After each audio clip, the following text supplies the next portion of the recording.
What is going on, everyone? My name is I don't care my name is, and here we go with my reaction for another oversimplified video. This one is for the War of the Bucket. Now, when I saw the title of the video, I'm like, okay, so we had a war against the emus, which was, I thought, one of the dumbest things we ever did in our our history. But there's a war fought over a bucket.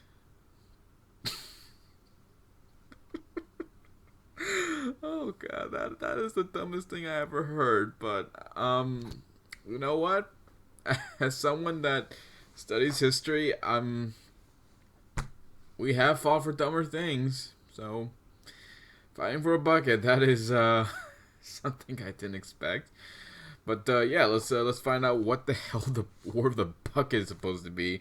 I don't know anything from this. It's owned by OverSimplified. So let's check it out and see what we've got. There we go, better. Alright folks, gather round. I've got some good news and some bad news. Did you say good news and glad news? No, I said good news and bad news. Very bad news. Word on the street is there's going to be a horrible plague coming in from Central Asia in the next couple decades that'll wipe out half of Europe. Yep. What's the good news? Do you have a cure? Please say you have a cure. No. Even better. The good news is we've got a new bucket for this city well. Of course. The War of the Bucket, okay. To understand the War of the Bucket, we first need to talk about this guy. He's the man with the plan, the host with the most. He's holy, lowly. He eats ravioli with the white cassock, matching pellegrina, and the most tasteful of fringed fascias. Come on, y'all know who I'm talking about. It's the Pope, the head of the largest religious organization in the world. But what if I told you he wasn't always the big bad boy powerhouse he's often thought as today? That's right. Throughout history, the papacy often found itself forced to wrestle against adversity and opposition to retain its authority. That's the true. earliest popes, for example, suffered under the brutal persecution of the Roman Empire, and many ended up martyred, such as Pope Clement I, who was ostensibly thrown into the sea with an anchor around his neck. Wow. On the bright side, however, he's now the patron saint of fishermen. After persecution finally ended, the Pope still found himself being heavily controlled by secular kings and nobility. For over 2 centuries, the Byzantine emperor basically decided who could become Pope. Then came a real low point, during what has been called the Dark Age, a period where noblewomen controlled the Pope through, how should I put this? Feminine charm. It was around here that one infamous Pope, John the XII, took office. This bad boy would hold, how should I put this? Naughty no-clothes parties in the Lateran Palace. And apparently, this would even happen. Come on, Zeus. Give me a 6. Did I say no, Zeus? dude. I meant Thor. Ra, the Egyptian sun god? Come on, dude. Dang it, who is it we worship? Perhaps you should read this, Your Holiness. In the beginning, God created the heavens and the earth? Wow! This is wild! Pope John the XII eventually died exactly how he lived, caught in the act by an irate husband who picked the Pope up and chucked him out the window. The point I'm trying to make here is that often the Pope was a very weak and corruptible figure, and was regularly used and controlled by secular leaders as a tool to increase their own power and influence. And there was certainly an element of that in the year 800, when the Pope and the Kingdom of the Franks were good BFFs, and King of the Franks, Charlemagne, was like, hey man, being King of the Franks is nice and all, but I want more legitimacy, and also to become the continuation of the Roman Empire. So what say in return for my protection, you crown me Emperor so everyone will respect me more? Sure thing, pal. We'll hold the ceremony tomorrow. Charlemagne, King of the Franks, I hereby crown you Emperor of the West. Oh my goodness. I was not expecting this at all. What a surprise. I simply cannot accept. Oh. Okay then, I guess I'll just put this back over here. Give me that crown! Charlemagne's crowning as emperor was certainly an historic moment, but it also created a bit of an interesting problem. It set the precedent that from here on out, only the Pope could crown an emperor, but the Pope was also very much under the influence and control of Charlemagne. So who really held the power here? The Pope or the Emperor?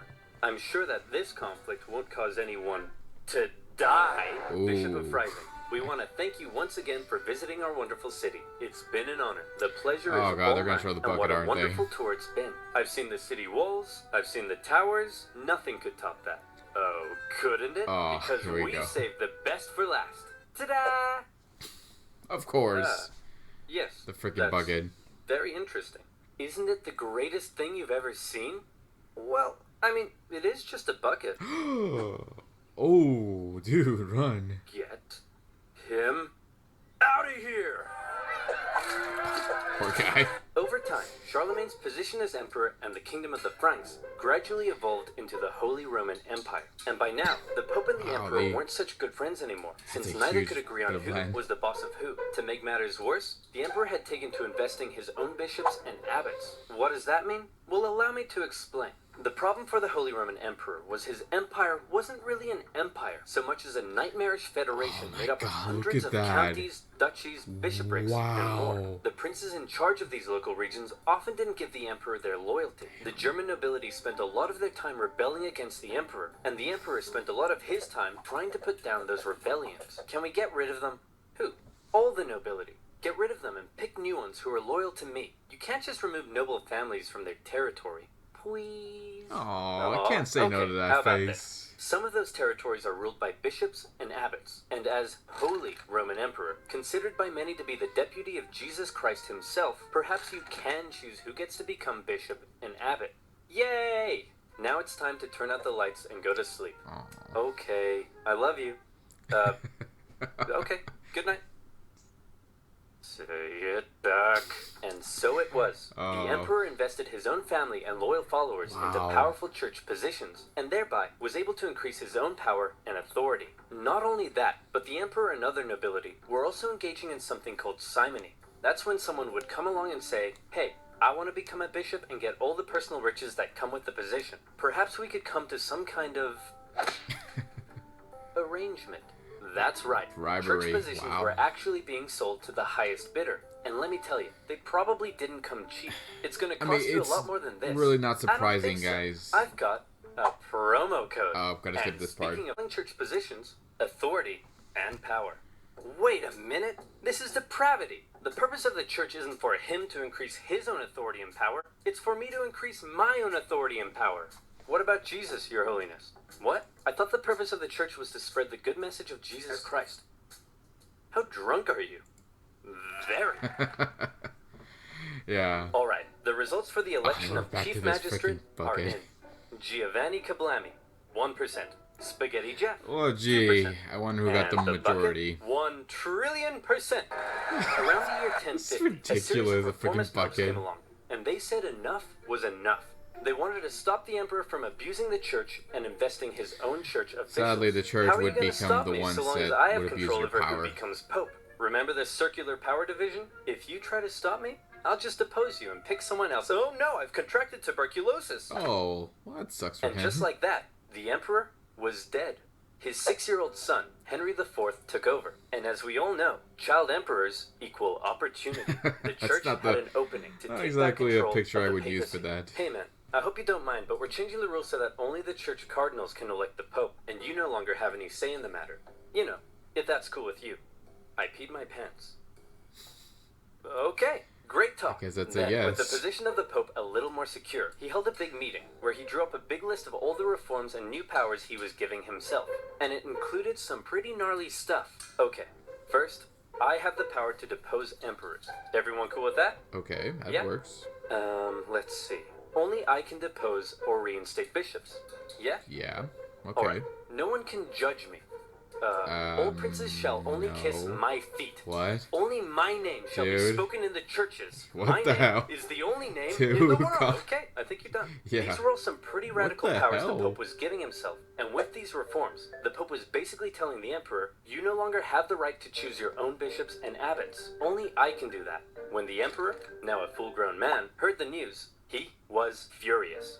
What? Of course he This is. is madness. Who does this guy think he is? I'm the emperor, for goodness sake. He can't tell me what to do. I'll invest my own bishops and abbots if I want to, and this rapscallion can go right to heck. I peed my pants again. The whole conflict escalated when Henry IV went to the Pope and said, hey, guess what, sucker? You're deposed. Oh. Poor guy. Wait a minute. Hold on. I'm the Pope. You can't depose me. You're deposed. Oh. Wait a minute. Oh, this is I'm gonna the go on emperor. for a long You while. can't depose me. You're deposed. Oh. Wait a minute. Eventually, the German princes took advantage of the situation, and they all turned against Henry. Henry was forced to apologize to the Pope, and the whole thing ended there. Except it didn't. The whole conflict, known today as the investiture controversy, would continue on for centuries as popes and emperors engaged in a power struggle over the emperor choosing his own church How officials. does this lead to the overall bucket war, result of this though? conflict is very intricate and full of complexities, but in general, the pope was able to increase his authority. Great news, Your Holiness. Your influence is on the rise throughout civilized Europe. Except for this one city in northern Italy. Gee, Really? I wonder which one What's it going is. on there? Seriously, this As is for the emperor, ridiculous. he found his This can't realm be thrown into accurate. This- further chaos gotta- and civil war, as the local princes continued to increase their own power and independence. That This was house. most notably the case in northern Italy. Separated from the rest of the Holy Roman Empire by the Alps, the emperor's influence and control over Italy had often been questionable. In the current chaos, these Italian city-states began operating almost entirely independently. Their practical independence was further solidified when Emperor Frederick Barbarossa came down in 1176 to try to reassert his control. The cities formed an alliance, and with the Pope's support, they kicked the emperor right back to Germany. Hooray, said the Italian city-states. We did it! We're the best of friends. And then they immediately began attacking each other. Pretty much, yeah. Why? Well, this whole Pope versus Emperor thing, in Italy at least, had infiltrated society to its Look at very all core. those- Across those Italy, little families and cities were torn between two opposing cities. sides. It's On one side, ridiculous. the Guelphs, who supported the Pope's cause. On the other, the Ghibellines, who supported the Emperor. These two sides struggled for control as Guelph cities battled against Ghibelline ones. As usual, personal interest So played many a pretty stupid big people role, around that as time. pro-Pope Guelph cities tended to be rich mercantile ones who didn't like the Emperor's taxes. Just took the Emperors money. supporting Ghibellines, on the other hand, were often agricultural, where the expanding papal estates were a larger threat. These cities would sometimes even switch sides depending who was in charge and their ever-changing personal interests. In some cities, brutal fighting broke out in the streets as opposing families fought for control. At times, the conflict became so tribal that the differences between the two sides were just downright silly. My love, Really? How I can't silly? bear it. We must be together. But how can we? My Ghibelline family wears feathers on the left side of their caps, and your Guelph family wears them on the right. My Ghibelline family cuts fruit straight down, and your Guelph family cuts fruit crosswise. These are arbitrary differences. We shouldn't let them tear us apart. We can be together no matter what our families think. Wonderful news. Let's make a toast to our love. I'll drink from my Ghibelline smooth goblet, and I shall drink from my Guelph chaste goblet. Oh. Get out of my sight, you dirty pope-loving wench. Two Aw, city-states poor in lady. particular that got caught in a long-standing rivalry was the emperor supporting Modena and the pope supporting bucket-loving Bologna. Ah, These here two we cities go. had bad blood between them, as they had already fought against each other on a number of occasions. In 1249, the two sides took part in the Battle of Fasolta, after which the victorious Bolognese launched a live donkey into Modena What? to humiliate them. For decades after that, the two sides would occasionally take little day trips into each other's territory and mess things about a bit. In the fateful year of 1325, the Bolognese went on one such trip and laid waste to some farmlands. The ruler of Modena, Passerino de Bonacolsi, was having none of it. The Bolognese had two major forts protecting their city in the southwest, so Passerino, in retaliation, just go decided around? to take an army down and lay siege to one of them. Hey, you dirty Bolognese jerks! You think you can raid our farmlands? Come out here and face me like a man! Hey man, what's up? I've just come out to let you know that there's no need to siege us because... Whoa, hey man, chill out. I'm trying to tell Calm you that... down. Whoa, stop doing that. I'm trying to tell you I'm actually secretly sympathetic to the imperial cause and I want to willingly hand the fort over to you. There we go. That was easy. Cool. Okay. Dude, what was What that for? the hell? For betraying your people. And this is for joining mine. Mwah. The Bolognese Damn, were there's a pretty lot of unhappy kissing with in these one of their main videos. defensive forts, but to make matters worse, then this happened. Hey, wait a Oh, minute. don't tell me that's why this Where's the war bucket? began. Oh no, it's gone. Those Modenese must have taken it. We'll Are you make them kidding pay. me? This is unacceptable. They may Oh take our my lives. God. They may take our fort, but they will never take our bucket. Oh wait, Oh, here it is. there it is. I found it, guys. What? It's right here. Phew. Could you imagine if we started a war over that? That would have been really stupid, and there'd probably be a billion videos about it on YouTube one day. Thank goodness it never actually happened. Seriously? That's right. The famous story you may know about the War of the Bucket, that the war started because Modena stole Bologna's bucket, doesn't actually seem to be quite right. I was Wow. surprised to find that the bucket was likely not actually stolen at the start of the war. And at this point, I want to thank and give a big shout out to fellow history YouTuber M Laser. He's the one guy I found who actually translated a fantastic original Italian source, and then kindly that's allowed me cool. to use his work in my own research. He does really well researched and in-depth videos, and definitely deserves way more subscribers, so please head on over and check him out. Alright, The well, real go reason subscribe him Bologna then. seems to have That's declared pretty war cool. on Modena Modena is simply that they both hated each other, supported opposing factions, the Pope had called on Guelph cities to attack Passerino, and Bologna wanted its fort back. And Okay. they were gonna get it makes back. sense. Bologna had a large force, much larger than what Modena could muster up, so they felt pretty confident. They sent half their force to lay siege and take back the fort, and the other half took defensive positions to prevent the Modenese from crossing the river. The smaller Modenese force were struggling to find a place how to they were gonna cross, break so through one night that. they were like, "Hey guys, look out, we're attacking way up here in the north. Better move your troops." Oh, would you look at that? Oh, That was really? easy. And just like that, the Modenese were across the river. The Bolognese were probably expecting the Modenese to come and break their siege, but instead, the Modenese went for the second fort at Zappolino. Bologna couldn't afford to lose both of its defensive forts, so the entire Bolognese force moved to take defensive positions at Zappolino. All of When it? the Modenese arrived, it was already late in the day, and there were about 2 hours of sunlight left. In most medieval battles, at this point, both sides would set up a camp, rest Yeah, for the night, that's and what they used to prepare for do. battle the next day. But the outnumbered Modenese decided the only way to win was to deal a quick, decisive blow while the Bolognese were smart still move right unorganized and unprepared. And that's exactly what they did. They charged at the Bolognese line, and the two sides engaged in fierce combat. Then the sneaky Modenese pulled what must be the most predictable, yet somehow consistently surprising move in medieval warfare. They sent the cavalry around the side and hit them from behind. Bing bang bong, the Bolognese went on the run. With casualties in the thousands, Modena had won, and the Modenese cavalry That is very chased the Bolognese impressive. cavalry all the way back to the city. After Modena's victory, they went on a tour of the Bolognese countryside, burning some stuff down along the way. When They they love reached burning the stuff city down, itself, don't they? instead of laying siege, they set up a camp and basically held a massive party for 3 days. Wow. The defeated Bolognese could only sit back and watch.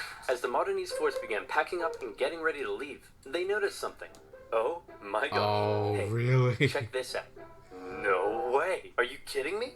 They're still using traditional wells. Hey, you dumb Bolognese. Ever heard of an artesian well? You can't even get water out of the ground without using a stupid bucket. It's not a stupid bucket. It's a wonderful bucket. Yeah, whatever, bucket boy. We're taking this with us. Oh, really?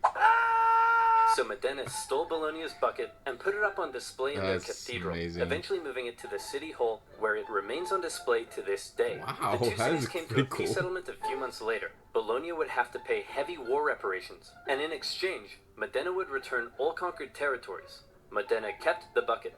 Despite being one of the bloodiest battles in medieval Italian history, it didn't really change anything, except now Modena had Bologna's bucket. Pretty As much. for the larger power struggle between the Pope and the Holy Roman Emperor, that would continue on for some time, and played a part in many major events of medieval history, such as the Crusades, the Protestant Reformation, eventually leading to the general separation of church and state we see in Europe today. So there you have it. Although it took We learned a about very the long Pope time to and the get there. Holy Roman Emperor, the investiture the controversy, bucket? and finally, the War Oh my- of the Bucket. It's been a long day, and it's time to turn out the lights and go to sleep.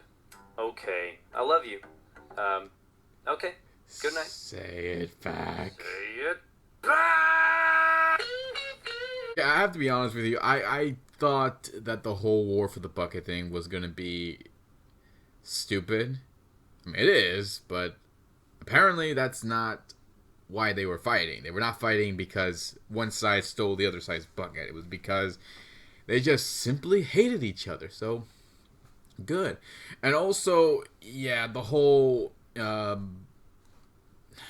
thing between the Pope, other leaders, trying to, gain influence over the Pope so they can have their own power. That is something that went on for quite some time until the Church gained its own power and eventually even called for other countries to come together to help them launch attacks in Jerusalem to take it over, which led to the Crusades. Not once, not twice, but 3 times. With the 4th one, not exactly fighting for Jerusalem, but it was that whole thing was just a horrible move on their part. But yeah, I like this. I also was very surprised to find out that apparently that's not why they fought, and I'm glad that he was able to find out what exactly happened, and they still took the bucket anyways. So sucks for them, but oh well. So that's pretty much it, guys. You have a different opinion about this, or what you think is the dumbest reasons for people to fight each other in these past conflicts? Leave some comments below. Let me know what you think. Hit the subscribe button, check my Facebook page, my Twitter page. Check out D3 Media's channel, subscribe to their channel, keep up to date with their videos.